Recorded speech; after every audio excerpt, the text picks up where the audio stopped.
Jawaban-jawaban mereka terhadap kami, ya kan?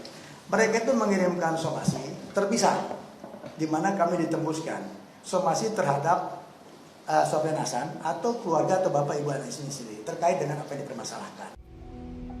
Ratu Sofia membantah keras dirinya melakukan somasi terhadap orang tuanya.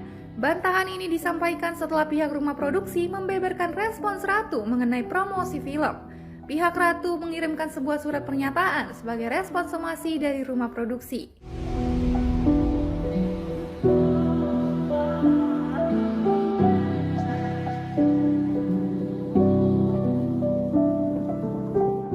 Pengacara Ratu juga menekankan bahwa pihaknya akan menolak jika klien membuat serangan ke keluarga atau somasi. Pernyataan pihak rumah produksi soal somasi orang tua membuat pihak Ratu Sofia merasa di-framing.